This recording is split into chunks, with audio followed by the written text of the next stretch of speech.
The Silly Goose Gang Podcast. Now, so welcome back, 2021, and we're here, episode 54 of the Silly Goose Gang Podcast, and we're delighted to be joined by Iris Gardner. So, Iris, thank you very much for joining us today. Thanks for having me. It's quite funny, Ali, when you just said 2021. That doesn't seem real. Like every year now that goes past, like that doesn't seem real. Like how is this 2021? But yeah, thank you for joining us, Iris. This is a great way to get back on the horse, so to speak. And yeah, we're excited. You know, actually speaking of horses, I never knew I wanted a horse until I followed you on Instagram. Yeah, it's you know, you see you riding through the trees with all the snow, and you're like, that looks like fun. So yeah, I might have to buy a horse. But yeah, it's been a little while coming, this one. So you had a little bit of the old COVID, is that right? Yeah, around just before Thanksgiving, Jason and I both came down with it, and yeah, it laid us low for a couple of weeks. Everything fine now? You know, no long lasting stuff, or? You know, it's funny. This didn't happen to Jason. I lost my taste and smell, and still, I don't even know how long it's been now since Thanksgiving for us, sometime in November. I still smell things weird. Like I got really overpowering sense of smell of like cigarette smoke, which we don't smoke. We don't have anything that would be smoking in our house. And every day throughout the day, I would get this really overpowering sense of cigarette smoke. And this is like a month after recovering from COVID. And then that kind of went away. And then I started to get the smell of like sewer, like septic or sewer, just that sort of stench of, and it was really just an annoyance, you know, kind of would give me a headache because no one wants to smell cigarette smoke or sewer, but just a weird little side effect of kind of a lasting thing. Other than that, we're both fine. Oh, awesome. That's good to know. So yeah, it's you know, like I say, we have spoke to Jason twice now, and we're keen to speak to you because you guys seem to live, I wouldn't say interesting, but I would say the right way. It seems like a really good way to live life. So, was that always your idea? Like, you know, when you guys have been together, or is that something that you changed along the way? Or well, I grew up super rural, out in the middle of nowhere, even to a point where when I was younger, I lived for a lot of years of my childhood without any electricity.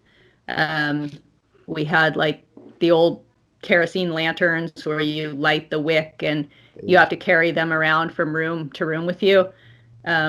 Definitely sort of a different lifestyle than most people of my age. Way out in the mountains with our animals and our garden and our just totally off the grid. And so I've always been used to that lifestyle. And Jason, I think he always kind of wished that he had that sort of lifestyle growing up in Southern California where there's a lot of people. And so when he finally retired from the military, it just made sense for us both to get out of the more urban area. And not that we lived in an urban area. When we were down there, we actually ran a farm, and I had an organic farm. And we were, you know, a good hour outside of a city and had 18 acres and a rural place too, but nothing like how we are now. Yeah, how rural is, because you're right up the top of Washington, is that correct? Yeah, we're right on the Canadian border. So the closest town where we go to buy groceries and, you know, do basic stuff is an hour drive for us. To get anything sort of bigger than that we need is about a 2.5 hour drive. Yeah, that's So one of the my favourite places in Scotland is a tiny little place called Shieldaig, and it's where the Keltman Iron Distance Triathlon is, and it's an amazing little place, and it's like 20 houses and a little hotel. And every time I've been there, it's been like unbelievable sun. I've been so lucky, and it's been like unbelievable sunshine. And you go there and you think, this is amazing. Like, it's so nice, this little rural part of Scotland. But then if you want anything, it is an hour to the nearest town is Inverness, and Inverness isn't even a big town. So if you want pizza, it's like an hour. If you want to watch a movie, it's an hour. It's like 2 hours either. Round trip. So kind of the same sort of distance. So you have to be fairly committed to want to live that far away, because it is not. Like you say, it is so far away to do anything. You have to be really committed to that. So it comes with incredible freedom, but also a lot of sacrifice, right? You're not going to be able to put your kid in every sport or activity that they might want to do. We don't have a place where, my daughter would probably love to do gymnastics, but we don't have a place that does gymnastics. We used to do jiujitsu. And for a while we were doing jiu-jitsu up in Canada. There was a little place across the border where we could go up and do jiu-jitsu. But now with COVID, the border between the US and Canada is shut down. And there's nowhere else for us to do it. So there are those sacrifices where you have to sort of decide what you're willing to give up to live in a place like this. Now, the flip side to that is that anytime we want, we can jump on our horses and ride straight out of our yard out and go all day and never see another house or human being. We can go fishing in the rivers and the lakes that are all around us. We can, there's just endless amounts of things that we can do in nature that you wouldn't have access to like that if you lived closer to civilization. And for us, we've just decided that we're willing to sacrifice some of those conveniences for these other things that we love doing. Yeah, just to give you an idea of some of the convenience I have, I literally have a shop, and I've counted it, 23 steps from my front door. So if I ever need a pint, like a pint of milk or loaf of bread, I've counted it one day just to see how close I could get it. It was funny one time, and I live right next to the high school that my older boys go to, and I came out the shop just before the Christmas holidays with a bottle of juice and a loaf of bread, and as I came back, one of the kids for the school had came out just in front of me, and he was like, "Oh, that's amazing, big man."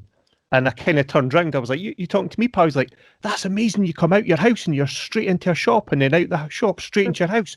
That's the dream." And he was just amazed that, I lived literally just across the road.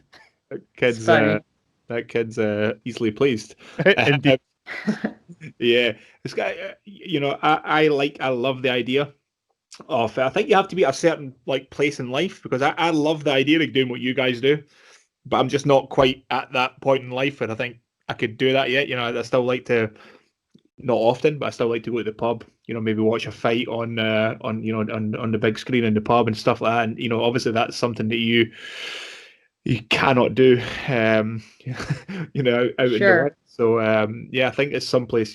Maybe one step at a time. Or maybe the next house I buy might be a little bit of land, so I can keep some. Have a little chicken coop and grow some vegetables and stuff would be cool. But I don't think I'm not at the place living in the middle of nowhere. But it sounds, it really does sound amazing.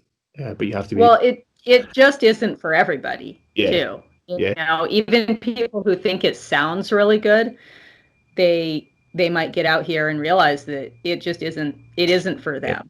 Yeah. They miss socialization too much. They miss the conveniences too much, and so. A lot of people say, "Oh, I would love to live like that," and I think it takes a certain type of person to really want to do it. Definitely.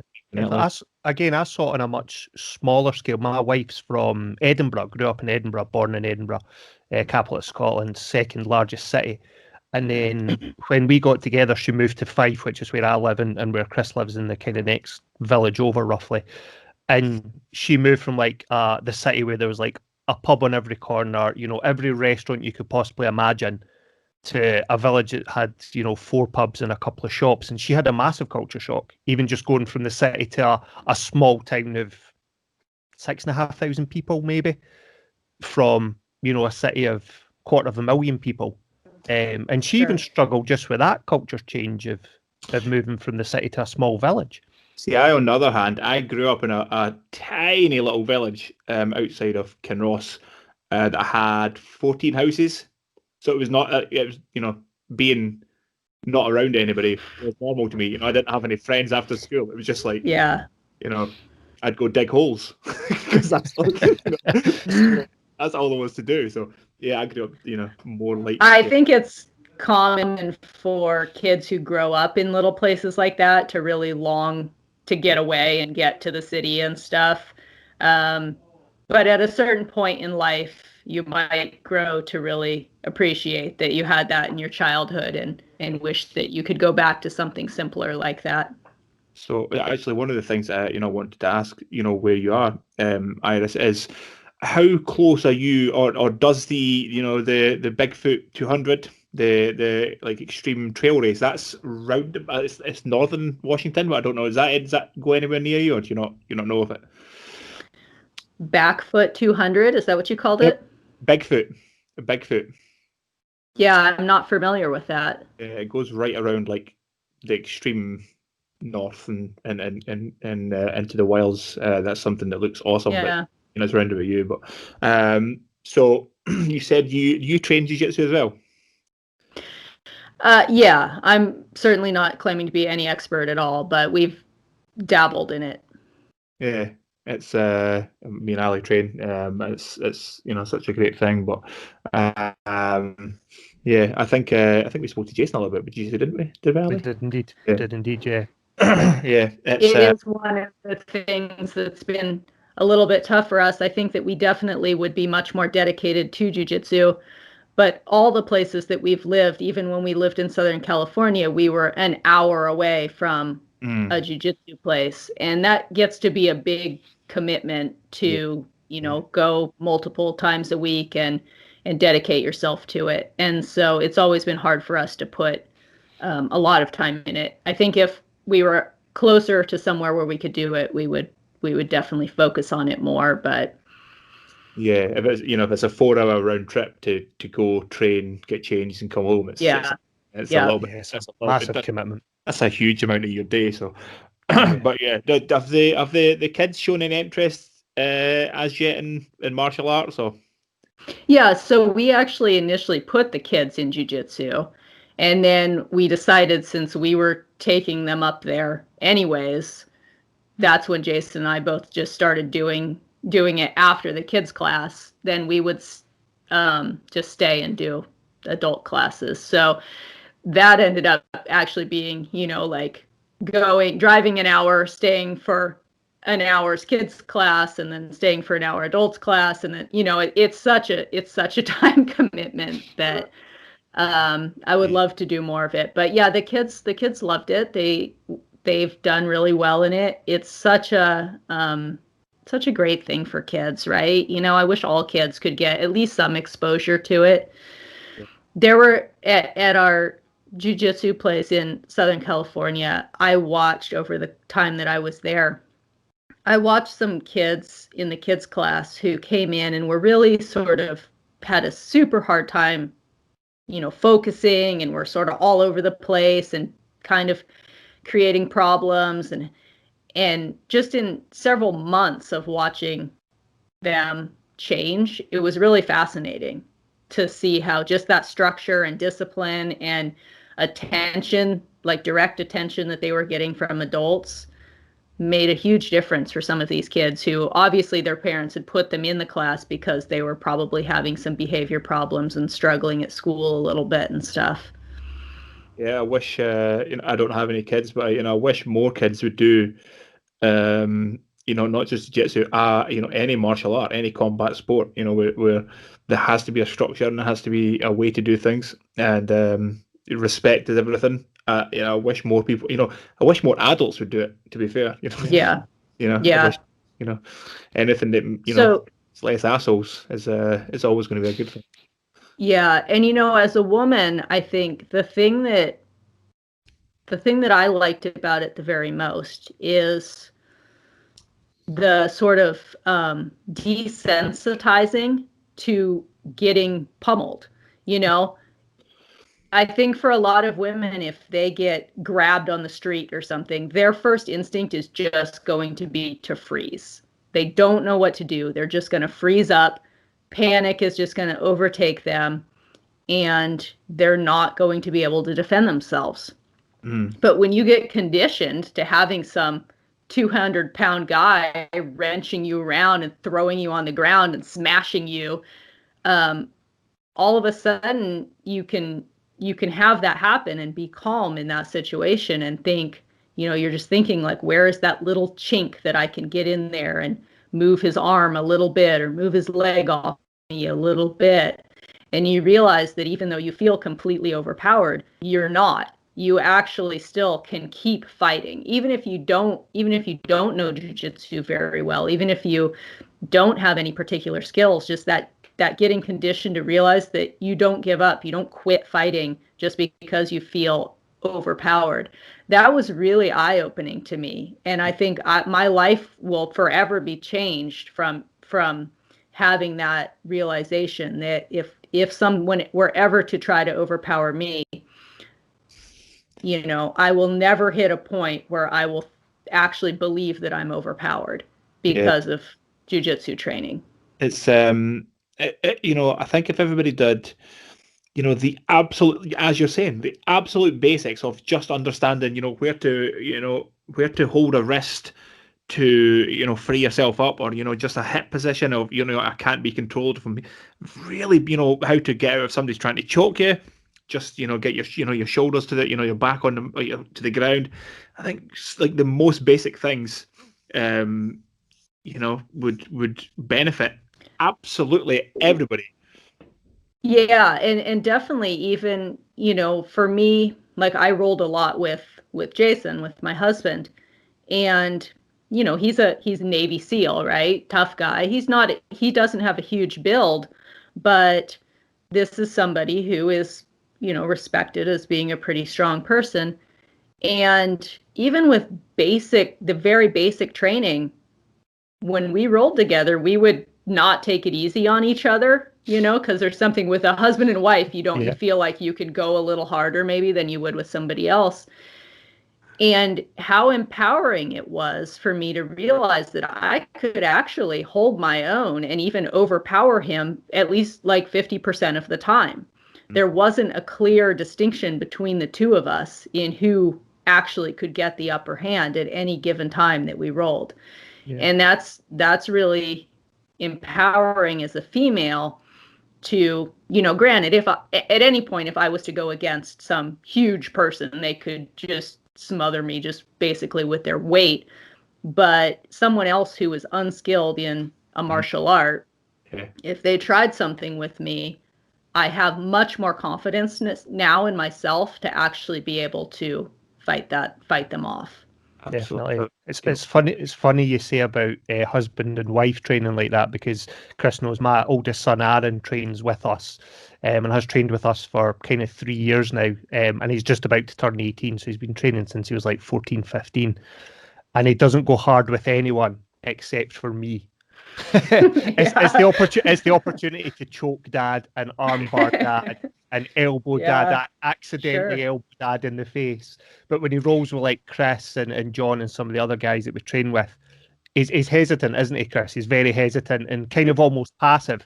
But the minute it's like roll with dad, he suddenly takes it like Tasmanian level. He's like and just he's a different animal when he rolls with me. It's quite funny. To be fair, I do take him aside and tell him how to beat you up. So, what's funny, you mentioned that you can hold your own with Jason. Does that annoy him at all? No, no. Jason he's extremely secure in his manhood, and I think I think if anything, he thinks it's really awesome. He thinks it's amazing that, I can do that, and wants that for his daughter as well, to be able to feel strong and that she can actually hold her own against someone in that situation. Yeah, it's one of, me and Ali have talked about this a few times when people have been asking us about, jiu-jitsu. And one of my favorite things in the world is watching, girls who are, 100 pounds, 120 pounds in the gym, and they'll submit, quite big guys. Yeah. My favorite. Some guys get so annoyed, like really annoyed. Yeah. Well, that's insecurity. Is all that is. 100%. We've seen it. We've got a girl that trained with us a lot the year before, 2019, really before the lockdown, and she was a blue belt, a young girl, 19, 20 years old, about 5'4", maybe 110 pounds tops. Quietest little. And yes, wouldn't say boo to a goose, as they say in Scotland. And these guys would come in acting like Conor McGregor with the tattoo sleeves. And who wants to roll with something? Oh, I'm not rolling with Chris. Look at the size of him. And then Tana would be sitting there quiet, and they'd be like, do you want to roll? And she'd be like, yeah, of course. And she would tap them 7 or 8 times in a 3-minute round. And you would see the eyes like saucers by the end of it, like, what just happened? And as you say, it was, she knew, she had a blue belt she trained for. I think Tana trained for about 4 years. So she knew, like, our technique was incredible. Our posture was amazing. And the guys were just going on brute strength, and she would just tire them out. They would fatigue so quickly with the adrenaline of, oh my God, the girl's dominating me, that, she would, like you say, pin them down and just know how to use her weight. And they would panic. They would get smothered. They would panic. And their adrenaline would burn out, and she would armbar them, choke them, take their back. And then the next week they'd all come in, and Tanya would be like, do you want to roll? And they'd be like, yeah, got a bit of a shoulder, so I'm just going to maybe give it a miss this week. And it's just their ego got hammered. They just got hammered. Yeah. Those people who really know how to use their weight and stuff in jiu-jitsu, it's amazing to watch how light they can be on top of someone and just twist them up into a pretzel. Yeah, it's one of the things. I have a niece who will be 3 this year, and she will, she's got all the characteristics of somebody who will be a little bit feisty. So she will be coming with Uncle Chris to jiu-jitsu as soon as she is old enough. So that's something that's I think it's amazing. Especially for a woman. Obviously, me and Ali don't know this, but if you're a smaller woman and you are walking down a street and a group of guys could look completely innocent, but they're all 6 foot, 6'2", whatever. It must be fairly intimidating for a small woman to approach a group of guys in any situation. It doesn't have to be any situation. It might be completely innocent, but if you know that you could double leg somebody and take them to the ground, it must make life way more comfortable. Much more empowering. It definitely, I think, one of the other things with jiu-jitsu, I think, is that as soon as you have more confidence in your ability, there's so much just about your body posture and stuff. If if you're walking towards a group of men and who may be wanting to kind of heckle you on the street or whatever, and you're sort of shrinking up into this small figure and looking away, trying to avoid them, you're just prey right then. Like they see that body language and they'll just hone in on that. But if you walk up, tall with your shoulders back, look at them right in the eye, because that if they give you any grief, you're going to be ready to deal with it. It's amazing the different reaction that you will get because of that. And that's where, gosh, I wish that even just in middle school or high school or something, they would have almost like a mandatory, some sort of martial arts type thing that kids, even if they just did a semester of it or something, to help have a little bit of that confidence for young women, especially because it's such a common occurrence to have those meetings out on the street where men are just sort of, whistling and catcalling and doing things. And I watch women all the time and I did it for years too, where I would just like look down, don't make eye contact, try to avoid them, just get past them. And boy, that's not how I am anymore. Now I'll look right at them and be like, is this what you want? Is this what you want to do? Because, and all of a sudden they're like, oh, I'm just fixing this thing over here, and But that's always, yeah, I've, you tried to explain, even to my nephew who is 8, and trying to explain, when somebody does that, he sometimes says, oh, Uncle Chris, this happened in the schoolyard or whatever. And you try to explain to him when somebody's a bully, it's not because they're tough, it's because they're weak. Yeah. But, how do you explain that? Like I say, I don't have any of my own kids. So how do you explain that to, a kid? Like that they're not doing it because they're strong, because strong people don't do that. Strong people would help. Yeah. And lift people up. So it's weak people that do that. That's not a tough guy. A tough guy, is Jason, who is, when you speak to him, completely, lovely, respectful. But he is a man who is extremely capable. Yeah. That's what a tough guy is. It's and I've had these conversations with some of my friends before. If you've been in a bar and there's a group of guys, and the type, big guys, obviously on steroids, they all have the same tattoos, and people are like, those guys, man, they might kick off. Listen, don't worry about those guys. Those guys they're not a threat. They're not. Don't worry about them. It's a little guy who looks a little geeky. You see a little bit of cauliflower on the ears. You go, he's the guy. That's the guy I'm worried about. Watch those cauliflower ears. Watch the cauliflower ears. Yeah, like you say, it's super important, like you say, for kids. I really, like you, I wish you would introduce, because especially for little boys as well, to teach them not to be assholes. You have to respect people. And there's too much of this. Little boys. And there's nothing that'll tune a little boy up faster than being put in a arm bar by a little girl in jiu-jitsu either. I see that. It's not just the men who might go away with bruised egos, but also the young kids who, culturally we're conditioned to think boys are stronger than girls, whatever. Yeah. That does become the case at a certain point. But when kids are little, like pre-puberty, girls oftentimes are much stronger than boys. Actually, I sure see it with my kids. I mean, my daughter she's a brute and just solid. And I think when that kind of gets evened out when they're young, the boys then have a lot more respect for the potential of a female to be strong. Definitely. I played rugby growing up from the age of 8.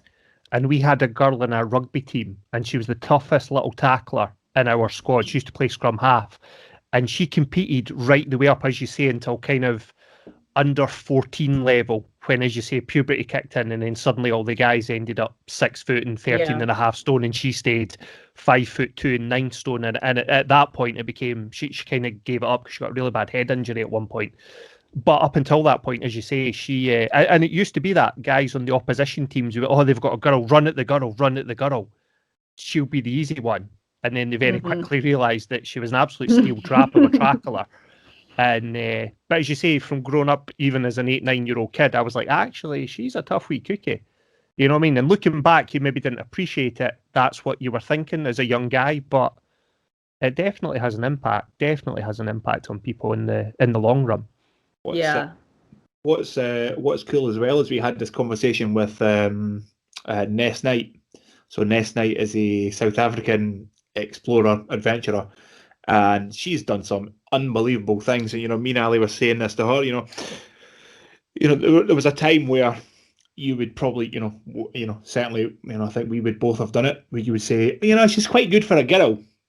Because of women like Ness and Ronda Rousey and the Williams sisters, is you don't say that anymore. Because of a lot of these women who are not good for women, they're just good. It's quite interesting. And oftentimes the people saying she's good for a girl is some guy who's like 100 pounds overweight and never does anything. You know, he's not any real specimen of physical fitness. And, you know, they just say that because it's the thing to say, and it makes them feel better about themselves, thinking, oh, well, I'm tougher than a girl.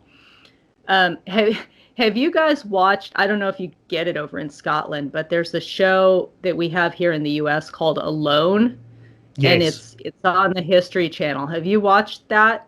Yeah, me and my boys watch it. We've seen the last 3, maybe 4 seasons of it. It's unbelievable. So the last season of it, there were 2 women who made it basically to the very end. There were, I think, you know, they made it almost to the very end.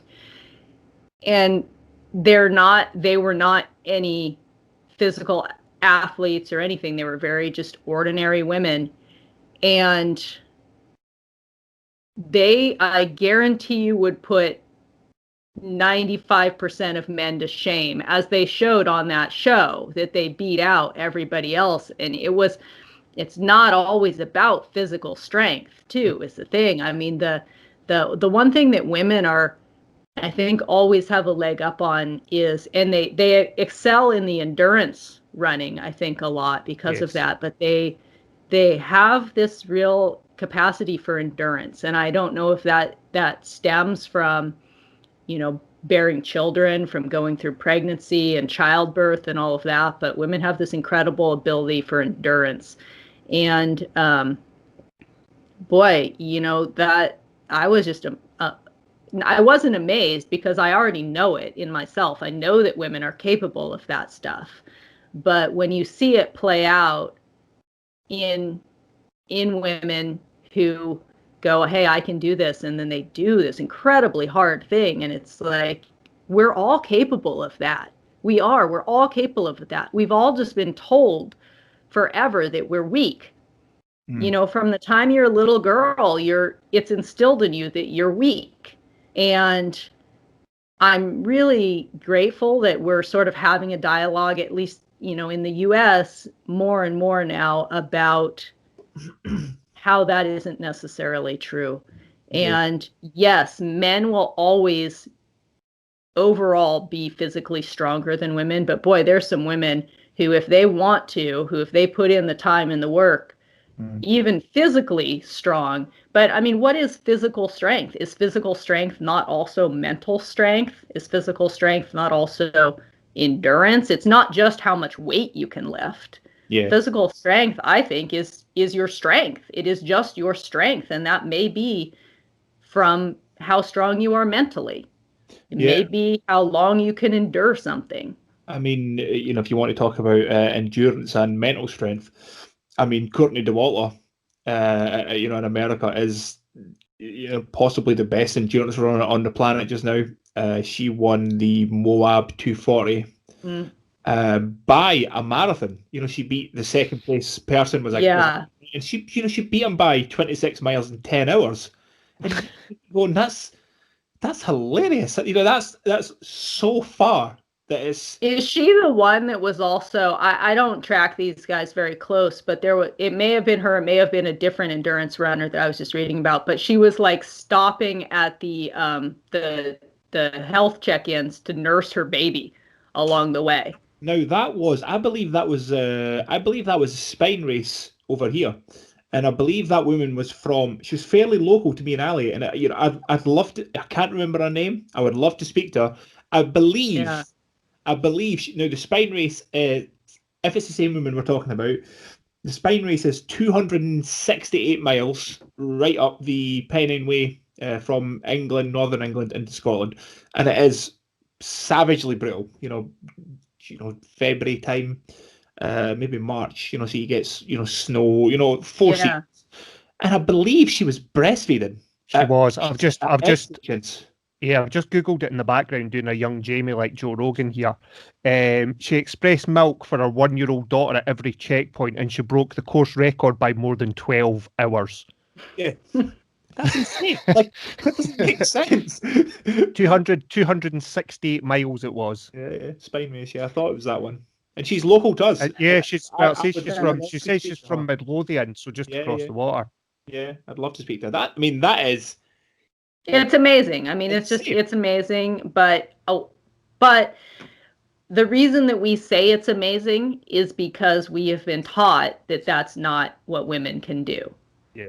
And I think if every woman from the time they were a young girl believed that they were capable of that, if those were the people that they were looking to as the standard, women can do this, how many more of them would actually be so much stronger all the way around than they actually believe that they are?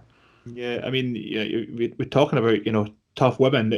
We spoke to, before Ness, we spoke to Laura Zera, who's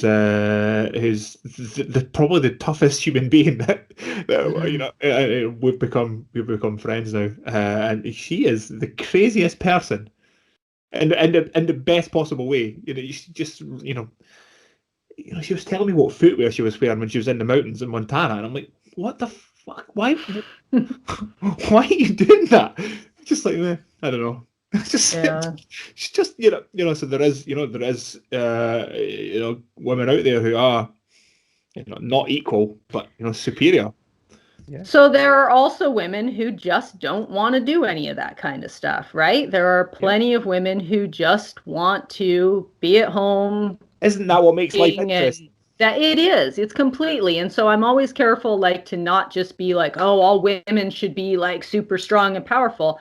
They don't all, well, just like all men don't all want to go be Navy SEALs. Well, maybe they do all want to, but they don't. They end up doing other kinds of stuff. They probably do. For men, it's more likely that, but from the time men are little boys, they're all told, you got to be tough. You got to be tough. You be a man, be tough. And so there's a lot of men who don't actually want to do all that tough guy stuff. They want to like design wedding cakes or something, but it's like, can't we just reach a point in life where we're just okay with people being who they are? If they want to go be a crazy ultra runner or climb K2 or do whatever extreme thing they want to do, why does it matter what their sex is? If they want to design wedding cakes, then by all means, go for it, and that's just 100%. That's how I try to raise my kids. I have one boy and one girl, and we really, really try to just raise them the same. We try to have the same standards for both of them, and they will be able to figure out what direction they want to take in life, but they know that they're on equal footing as getting started, and from there they can go whatever direction they want.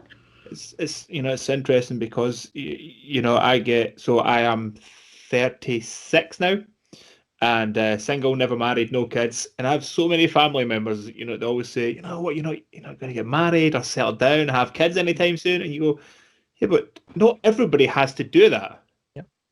That's for sure. I like to get up at 3 o'clock in the morning and run around hills on my own. That's what I like to do. Not everybody has to, do the same thing. That's it would be very, very boring.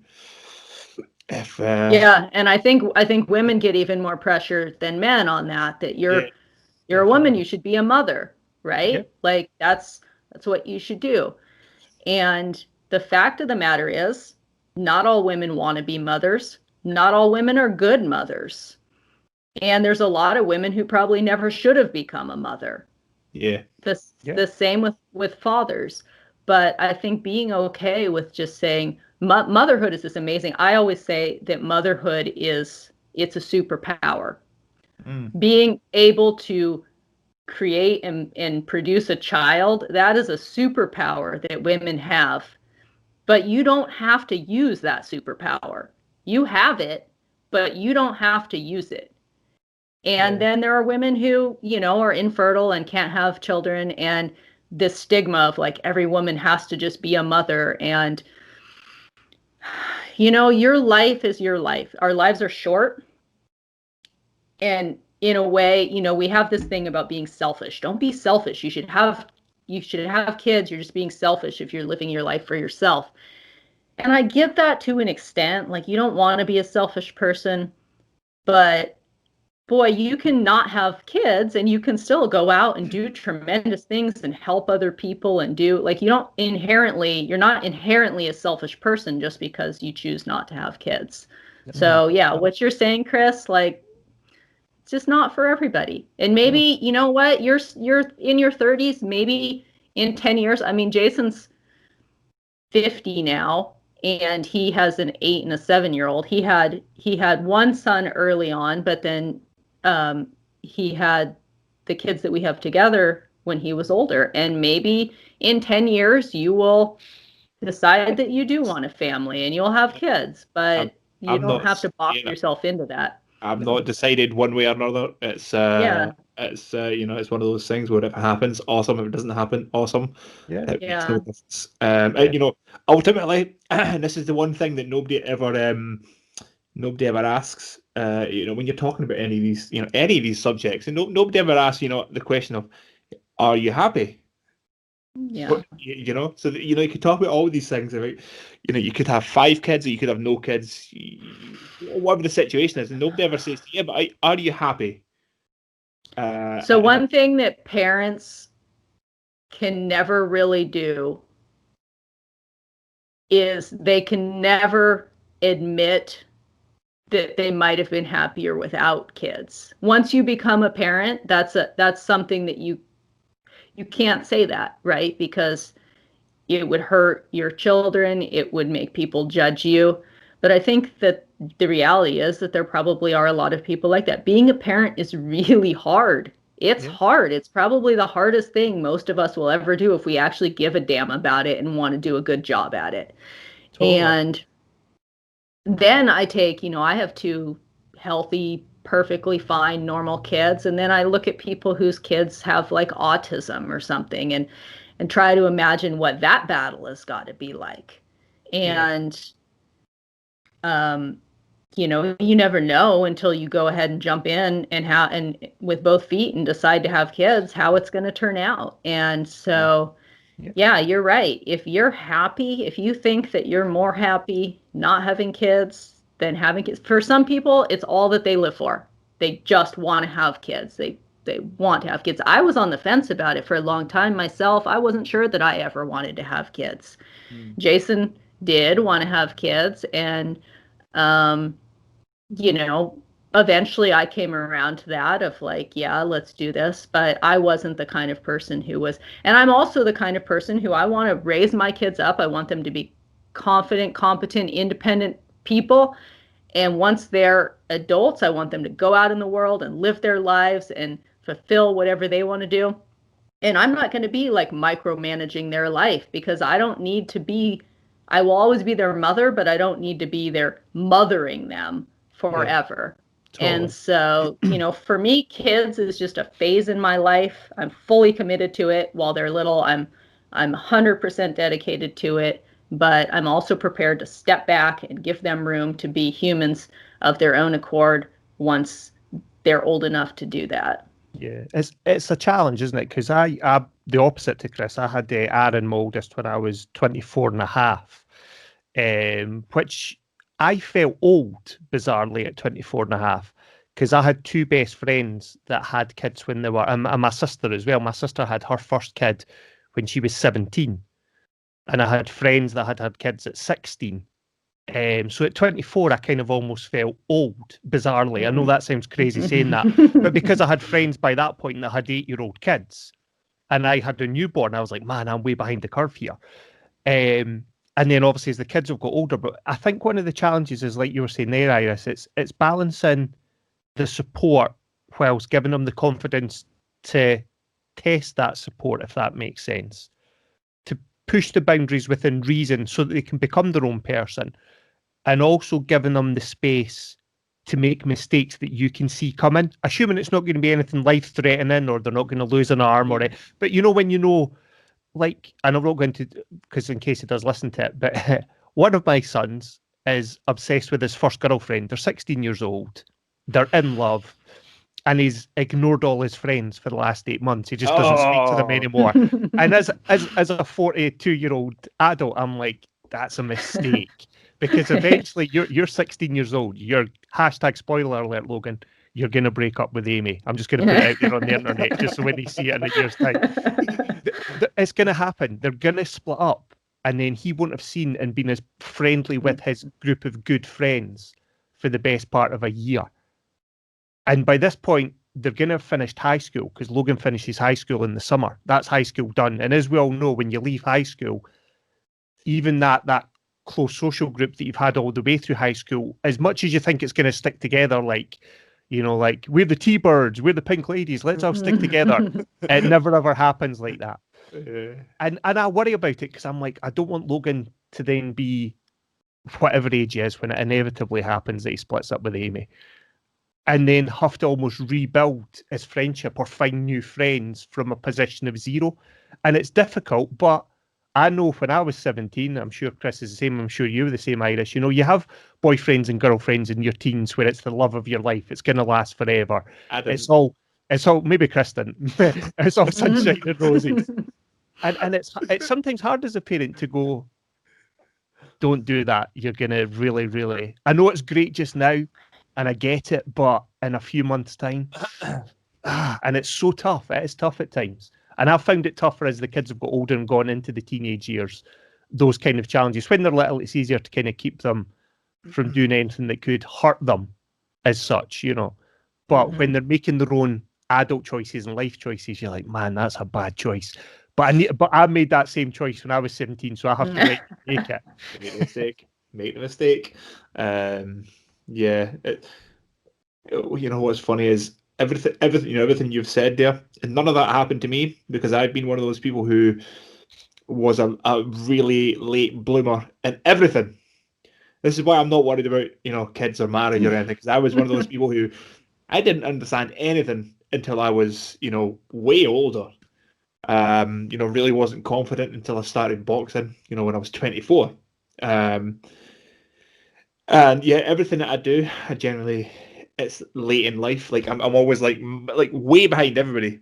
But then once I get into it, like I'm become more comfortable and confident. And you know, like I say, everybody's different. Everybody's different. Some people are like that when they're young, and I wasn't. So it's taken me a long time to figure out, you know, how to be an adult. I don't like saying that because I don't like admitting it. You know, but you know, everybody's so different. It's you know, and I know for a fact that I wouldn't say I was a little bit strange, but I'm not like most other people in the fact that nothing's been conventional that I've kind of ever done. So yeah, you know, everybody does their own thing, and I think too many people become under pressure, you know, in these little groups to do what their friends doing. You know, listen to the same music and we'll, you know, go to the same clothes shop and, you know, all that stuff. And you think it doesn't. To go and do your own thing. But you know, it took me a long time to understand that, like longer than most. So yeah, I think it's you know, important to, you know, have individuals in life. So yeah, I think one of the things that I wanted to just ask you, Iris. So obviously, you are a extremely how would you describe it? Strong-willed, you know, confident woman. Do you find that, you know, if you're dealing with guys, for example, you know, whatever the situation would be, that they become a little bit intimidated by you? So this is an interesting question, because I think women generally have a problem with feeling more intimidated by men. You know, if you're dealing, you know, in a workplace environment or any environment where you have to deal with men, women more often than not often are intimidated. And you know, I would notice in small things in my life, like when I was running a farm and some man would come over, some friend of my husband's or whatever, and we'd be walking around the farm looking at things. And it was really common for the man, for some reason, to direct all of their questions at my husband. And it's like, I'm actually the one that does all the technical work here, that you know, he of course does a lot of the would do when we were farming, a ton of the heavy manual labor, but I was ultimately running the farm. And so, I would start to get kind of bent out of shape about that. Like, why are men treating me like I'm nothing here? And yet they're directing these questions at my husband, like he's, of course, the one who is in charge of everything. And it made me really kind of stop and assess how we think about our relationships with the opposite sex. And a little hack that I have for women who have to deal with men who feel intimidated is like, instead of feeling like you're intimidated by that man, ask yourself, maybe that man is intimidated by you, right? Maybe they're not talking to you because they're actually intimidated by you. And I think that can change the whole dynamic of how you relate to the opposite sex.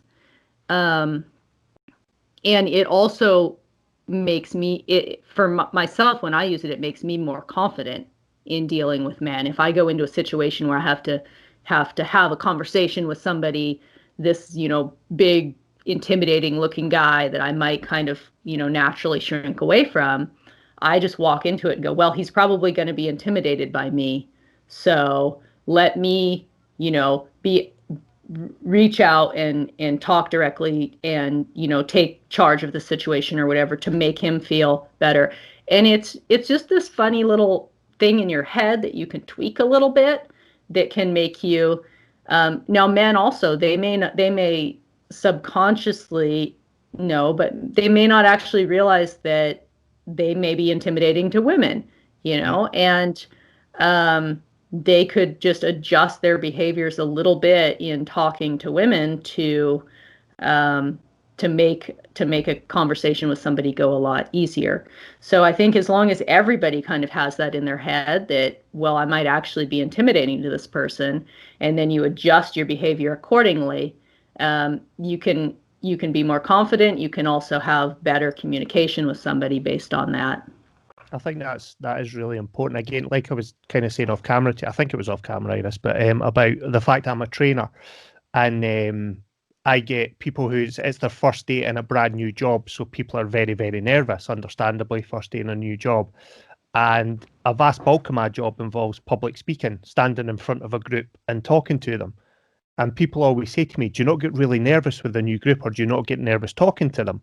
And similar to what you were saying there, Iris, I always think of it as, well, I know what I'm doing, so it's my job to be calm so that they then feel calm. Because if I go into that situation nervous and hyped up and worried, they're going to pick up on it, and they're then going to be nervous and worried. So if I go in feeling confident and relaxed and, as Chris says, cracking bad dad jokes from the very first couple of minutes, the one that always gets everyone laughing is, I do a little bit, and I've been married for too long now. Ha ha ha ha ha. That was where you were meant to laugh, Chris. Come on, help me out here, bro. But that is awful. But it gets people laughing, it gets people relaxed, and it's kind of similar, isn't it? So it's interesting that you do that, but consider it from an intimidation point of view versus a comfort point of view. Do you think as well the exposure to Jason and his colleagues have helped you to not be intimidated by, I'll use the phrase strong men for want of a better phrase? Yeah, I would imagine so, right? Yeah, I would imagine that when you're around some of the people who are naturally tend to be some of probably the more intimidating people, both to males and females, and realize that they're just people, just like everybody else. And every interaction you have with anybody, you're forming a relationship with that person. So much of it is just about your own self-confidence, though, and how you deal with people. We've, and we can relate to this entirely because, we've spoke to now, God, how many SEALs? 4 or 5 Navy SEALs. 4 or 5 Navy SEALs, a couple of US Green Berets, so a good decent number of special forces. And it's one of those things where it's So it's not. It's now we're getting better at it. But for instance, talking to Jason the first time, it's so we're going to speak to this guy. So you go do a little bit of research, and then you look and you go, fuck, this guy's fucking, as much of a badass as you get. And then you go, okay, what does he do now? Like, doing the research. Okay, so he does some work for Jocko, and you go, shit. So Jocko's not employing any idiots, so that this guy is legit. So it's not in terms of being, to me anyway, it wasn't in terms of being intimidated by the person. It's like, I really don't want to make myself look like an idiot in front of this guy, and that's where it becomes a little bit like intimidating, but not in like a physical way. It's more like, I don't want to look like an idiot in front of this person because they are legit. So what's funny actually is go back listening to, so I know Ali does this as well, as if we're speaking to somebody who's done some podcasts, you go listen to them to try and make them not all sound the same. So the first one naturally was was Jocko, and listening to his his first impressions of meeting you, and he, I think it was I'm sure it's, he said that the first time he had met you and he came out to the farm, and you were pregnant and on a plough. And it's like you're listening to Jocko is, even I don't know how he, in America, but even in Scotland he's kind of viewed as being like the man's man. Yeah. And here he's talking about being intimidated by this wee woman on a plough pregnant. Like, what the fuck? And then it's like, okay, Jocko's intimidated by this woman. Why are we speaking to her? What are we going to do? So it's one of those things where, I think perception, but as you say, once you start to speak to somebody, you go, oh, okay, they're just, flesh and blood. They're the same thing as me.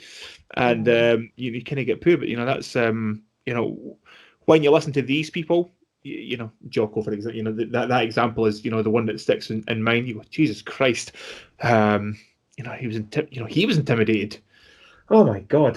So it's quite funny because you realise that everybody has those same feelings, of being intimidated by by people, and it's not, I guess it could be a good thing because it kind of keeps you on your toes a little bit. But yeah, it's that was one of the obviously the first thing that I had listened to that you'd been on. It was just as an intro was like, Jesus. That's crazy. I think it's kind of like what I was talking about in jiu-jitsu too, right? Is it's exposure. If you're what you were saying about being around a lot of my husband's colleagues in the SEAL teams and stuff, if you're exposed to people who are sort of intimidating people over and over and over again, you've got to build up some resistance to that, right? Otherwise, you're just going to crawl into a cave and not want to interact with anyone.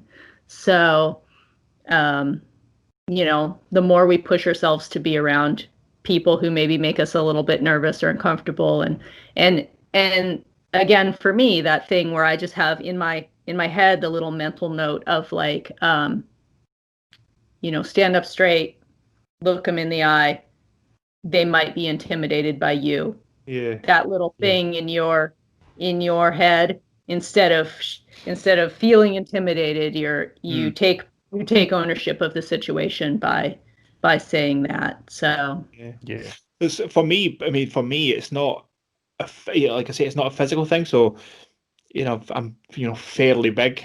Box as an amateur at a decent level jiu-jitsu. Quite strong, done marathons, and I had this at triathlon. So physically, you go out, I'm physically capable. So it's not a physical thing.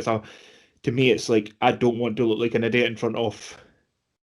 Sure, you can be intimidated by somebody based on power, on intellectual ability. I mean, somebody who's super intellectual could tie you in knots all day long, and you just stand there babbling and like, I don't even know what I'm talking about. And so really anyone who has a top level of skills that they can, that you don't have, that's intimidating, right? Because they know more in an area of something than you do. then it all just comes back to confidence and relationships and how you interact with that person. Yeah. So these conversations that we've been having have been fantastic for that. We've spoke to so many super interesting people, and that's been really good for me. I know Ali's had benefits out of it as well. Definitely. As how to deal with certain situations and how to listen to a conversation and where to take it next, or at least try and be better. So to me, it's been a very good mental exercise. Definitely. And it's so podcasts are amazing, right? Podcasts are like one of the best things that I think has happened to me in my life, because having the ability to just listen to so many people's different experiences and different life stories and the things that they've been through, it's fascinating. I've always been a big reader. I've read a lot, and reading is amazing, but podcasting is just kind of it's different, and it can it's the visual thing. I think you can look into somebody's eyes and see the meaning. Open your mind up to so much stuff. If you're willing to have an open mind, you can just take in so much stuff. And I've had my thoughts and values and opinions and all kinds of things challenged and changed by listening to podcasts. So I really value podcasts, and I do appreciate you guys having me on, because I think it's important. It's important work, and I love that we have a lot of podcasts and that we have conversations that can open up people's minds to things. Yeah, like I say, we had me and Ali had already decided that we would ask we'd mention to Jason to see if you'd be interested before the last one, which was. I think I said this before, but that the second one that we did with Jason was the first time. So actually, what's funny is the first time we did one, I was quite bad. I was super nervous about looking like an idiot, and then kind of got my act together a little bit and got a little bit more comfortable. And it wasn't until right at the end where Jason started to talk about some gun battle, a firefight with the Taliban. And his eyes, you've seen the change in him. Okay. So when we talked about it in episode 50, we went, okay, let's speak to Jason and let's just see if he wants to talk about war. And he was like, yep, awesome. And then he came on. It went exactly how we hoped it would go. And it's what's hilarious is, you're talking about, speaking to a guy whose life experiences are amazing. If Ali said to me, we're going to speak to Jason once a week, I'd be like, awesome. I'm so... so he's telling you these stories and it's unbelievable, hilarious. There's so many times on the podcast I kind of looked at Ali and just smiled, but this is amazing. And then I've never, I said this to him, so we both have friends who were in Afghanistan, Iraq as well. I have never spoke to somebody who's so excited by war. And then you get to the end of that podcast, and I don't remember if we did this on air or off air. You speak to this guy so comfortable talking about shooting 50 cals, and then him and Ali start to completely geek out about Dungeons and Dragons. I can remember sitting here and just going, I don't believe that this is the same person. This is amazing, unbelievable. And I'd only found out about an hour before, because I think it might even have been yourself, Iris. I think you posted about your ongoing campaign, and I was like, I played it for years. I'm a complete geek, so I just scribbled down a little note, D&D with 2 question marks, and thought, because I appreciate it's geeky and not everyone wants to talk about it, so I left it till just after we'd finished recording. And then mentioned it, and Jason went, oh! And we must have spoke for about 15 minutes off camera, just talking about Dungeons and Dragons. Hilarious. And he's like, do you follow D&D Dads? And I was like, no, I'll send you a link. And he was on sending the links for all these Instagram feeds to follow. So that was... So he can get away with totally geeking out on D&D, because it's hard for anyone to really give him a hard time about it, right? When you're like a 30-year combat veteran Navy SEAL, it's hard for them to rib you too hard over your geeking out on D&D. That's something I want to ask you. Genuine Dungeons and Dragons question here, Iris, because I know you play it as well with the kids. But I back when I was a teenager, I got into it through. I grew up in the military. My dad was in the Royal Navy for 22 years. My granddad was 28 years in the Royal Marines Commandos. So I grew up in a naval base, naval estate down in Rosyth, and there was a lot of Navy guys did role playing because it's what they used to do pre-internet. They would go away on the boat for 6 months, and they all used to play ongoing campaigns. See Chris laughing at me in the background there. And it was Navy guys that I started playing with at Dungeons and Dragons. And then one time a Royal Marines Commando sergeant came into play, and he dungeon mastered for a while. And he absolutely obliterated us with using his military tactics. So he would set up ambushes the way you would set up ambushes if you were in. So like our characters are walking down and we got ambushed by orcs and like a picture perfect, like full on. Has Jason ever used that kind of knowledge that you're aware of to just like decimate you guys? I'm sure. Well, I think because we play with our kids who are 8 and 9 years old, he takes it pretty easy on us. You know, we've just been playing together for a year because the kids, you know, I think he always wanted to do that, but the kids have really just gotten to the age where they are able to do it, and they do an amazing job at it. But you know, they are still kids, so they fall for traps and things pretty easily. Though they're getting a healthy level of suspicion about everything going through the campaign of like, you know, where they used to just barge into a room, now they're like checking for traps everywhere and listening at doors and looking and watching. You know, it's kind of neat to watch them develop in their abilities to deal with that stuff. Yeah, it's when you're convinced that every piece of furniture might be a mimic that's about to attack you. You're like, there's a wardrobe at the back of the room. Attack it with a fireball. Why? It might be a mimic, just in case. Yeah. It's funny. I have no idea what you've just said, but I understand. So it's funny because I think everybody has their own little things that they geek. So I geek out about anything about mostly Egypt, like Egypt and space. So, you know, I'll do, you know, these crazy things as well. And, you know, I love to, you know, when we're rolling, I love to roll hard.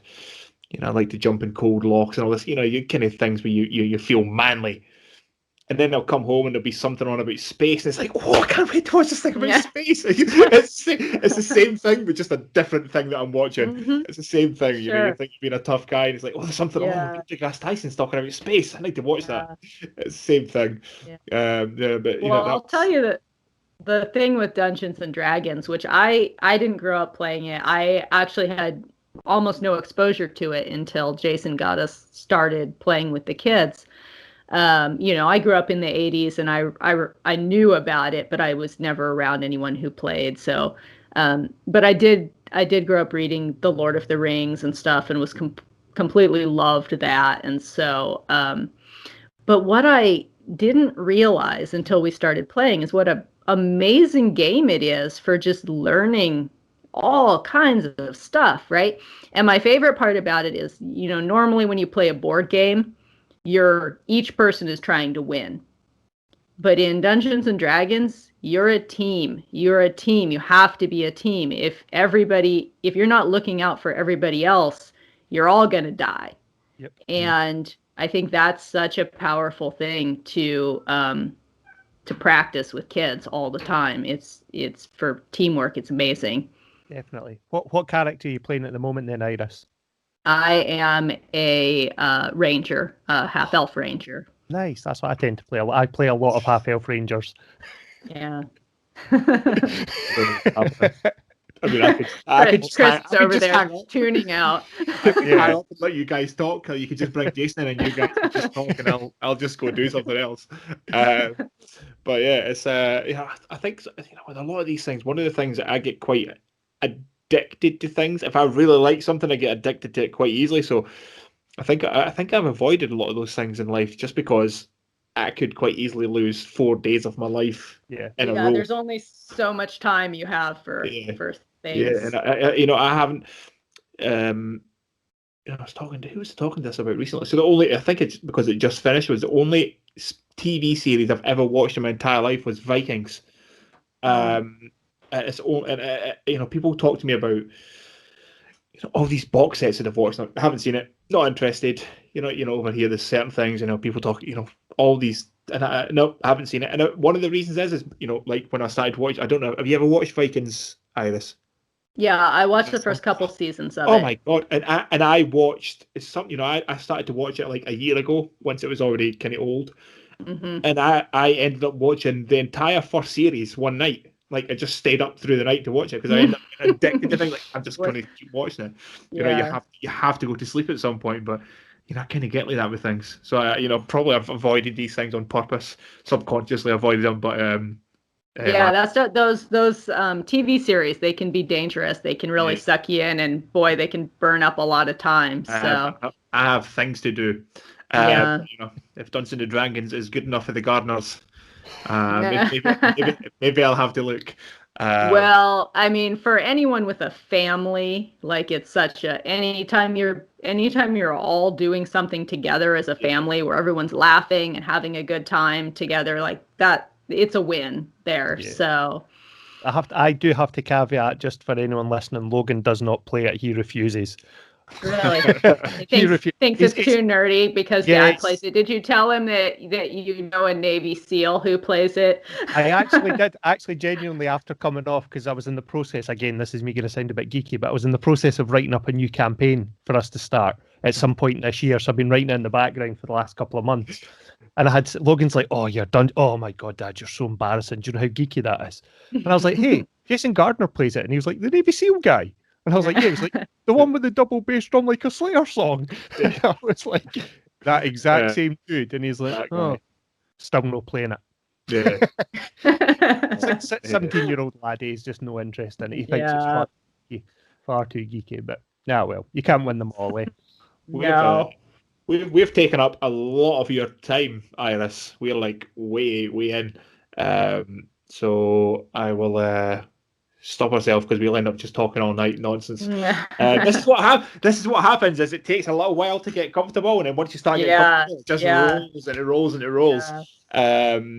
So yeah, that's like an hour 15. We're about an hour 10 in the recording. Just before we do wind down, Iris, we always do this, and Jason asked us to do it as well. On when we asked for his Instagram, he refused to do it. But for people, because your Instagram's incredible, I've got my wife following it as well now, because I kept showing her all the pictures, and in the end I was like, just go and follow. It'll be easier than me showing you all the time. So just for everyone and anyone that's listening needs to go and follow. Iris, if you'd like to give out your Instagram or anywhere people can find out more about you and your family and all the great stuff that you guys do. Sure, yeah. On Instagram, I'm at All the Wild Places. And I'm not really on the other social media platforms very much. I do have a YouTube channel. If you go to YouTube, it's just Iris Gardner. And I've been putting together some videos of just horses in the mountains and nature and stuff, which, you know, some people might enjoy. That's awesome. So that's basically it. It's awesome. We'll tag that in as well. Thank you very much. And, you know, like we were saying, you know, if you guys come over and you need any Scottish knowledge, absolutely give us a shout, and we'll help you however you need help. So definitely. Thank you very much for your time, Iris. Absolutely. Thank you, guys. Thanks, Iris. Episode 54 of the Silly Goose Gang with Iris Gardner from at All the Wild Places, done and dusted.